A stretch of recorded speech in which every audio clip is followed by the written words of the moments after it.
Hi everyone. సామాన్య మధ్యతరగతి పేద కుటుంబాల్లో ఈరోజు వెలుగులు నింపుతున్నది కూటమి ప్రభుత్వం. సామాన్య మధ్యతరగతి పేద కుటుంబాల్లో ఒక్కొక్క కుటుంబానికి ₹1,00,000 నుంచి ₹1,30,000 వరకు సంవత్సర కాలంలో లబ్ధి పొందినారంటే మీరు నమ్ముతారా? ఈరోజు లెక్కలతో సహా చెప్తా వినండి. ఈరోజు ఒక కుటుంబంలో ఇద్దరు వైఫ్ అండ్ హస్బెండ్, అమ్మ నాన్న, ఇద్దరు పిల్లలు ఉన్నారనుకుంటే 6 మంది కుటుంబంలో ఉంటే ఈ రోజు మనం ఇచ్చిన సంక్షేమ పథకాల ద్వారా వాళ్ళ లబ్ధిలో ₹1,00,000 నుంచి ₹1,30,000 వరకు వచ్చింది. ఎలా వచ్చిందంటే, ఇప్పుడు ఒక ఇంట్లో పెద్ద ఆయన ఉన్నారు అనుకుంటే ఆ పెద్ద ఆయనకి పెన్షన్ ద్వారా నెలకి ₹4,000 ఇస్తున్నాం. అంటే సంవత్సర కాలంలో ₹48,000 ఓన్లీ పెన్షన్ ద్వారా ఆ కుటుంబానికి లబ్ధి పొందుతున్నారు. అలాగే ఈ రోజు ఆ కుటుంబంలో ఇద్దరు పిల్లలు ఉన్నారు అనుకుంటే తల్లికి వందనం ద్వారా ఒక్కొక్క పిల్లడికి ₹15,000 ఇచ్చాం. అంటే ఆ కుటుంబంలో ఇద్దరు పిల్లలు ఉంటే ₹30,000 వచ్చింది. అంటే అక్కడికి ₹78,000 అయిపోయింది. నెక్స్ట్, ఆ కుటుంబంలో 3 గ్యాస్ సిలిండర్ వాళ్ళ సంవత్సర కాలంలో తీసుకుంటే ఒక్కొక్క గ్యాస్ సిలిండర్ ₹800, ₹850 అనుకుంటే ₹2,500 అక్కడ వచ్చినాయి. ఆ తర్వాత ఈ రోజు అన్నదాత సుఖీభవ అని చెప్పి రైతు కుటుంబంలో రైతులు పని చేసుకునే వాళ్ళకి ఒక్కొక్క రైతుకి ₹20,000 ఇచ్చాం. అంటే ₹78,000, ₹2,000, ₹20,000 అంటే అక్కడికే ₹1,00,000 అయిపోయింది.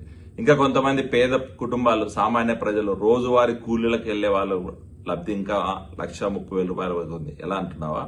ఈరోజు ఉచిత బస్సు ఛార్జీ ఇచ్చాం మహిళలందరికీ కూడా. ఒక్కొక్క మహిళ ఈ రోజు పక్క ప్రాంతాల పనులకు పోతున్నారంటే ఒక్కొక్క పోవడానికి రావడానికి ₹25 ఆవరేజ్ టికెట్లు వేసుకున్నా ₹50 టికెట్లు.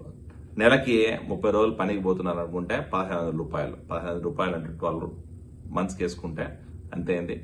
మీరు లెక్కేసుకోండి, ₹18,000 లెక్క అయింది అక్కడ. ఆ తర్వాత అన్న క్యాంటీన్లలో ఒక పూట మనం భోజనం బయట చేయాలంటే ₹50 నుంచి ₹100 ఖర్చు అవుతుంది. యావరేజ్ గా నేను ₹50 వేస్తున్నా. అంటే 20 రోజులు పనికి పోతే, 30 రోజులు పనికి పోతే ₹1,000 నుంచి ₹1,500 ఈ రోజు సేవ్ చేస్తున్నారు అన్న క్యాంటీన్ లో భోజనం. అంటే ఆ రకంగా కూడా ఇంకొక ₹18,000 సేవ్ అవుతుంది. అంటే 18,000 నేను అనుకున్నా 36,000 అనుకున్నా కూడా 30,000 వేసుకోండి. అంటే ₹1,00,000 నుంచి ₹1,30,000 వరకు ఒక్కొక్క కుటుంబానికి లబ్ధి పొందుతున్నారు. కాబట్టే ఈరోజు రాష్ట్రంలో ఉన్న ప్రజలందరూ కూడా సుపరిపాలనకి బ్రహ్మరథం పడుతున్నారు. కూటమి ప్రభుత్వానికి ఈరోజు జై కొడుతున్నారు. చంద్రబాబు నాయుడు గారు పరిపాలన అంటే ఈరోజు సుపరిపాలన అని చెప్పి ప్రజలందరూ విశ్వసిస్తున్నారు. ఇది కదా ప్రజలు కోరుకున్నది. దీనికోసమే కదా కూటమి ప్రభుత్వానికి ఓటేసి ఎన్నుకున్నది.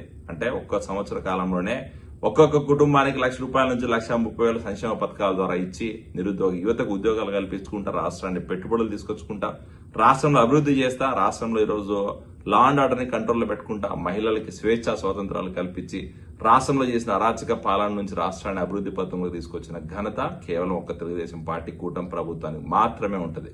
ఈరోజు ఎవరు అవునన్నా కాదన్నా కూడా సంక్షేమ పథకాల ద్వారా ఒక్కొక్క కుటుంబానికి ₹1,00,000 నుంచి ₹1,30,000 ఒక్కొక్క సంవత్సరానికి ఇచ్చిన ఘనత తెలుగుదేశం పార్టీకి మాత్రమే ఉంది. అది కూటమి ప్రభుత్వానికి మాత్రమే ఉంది.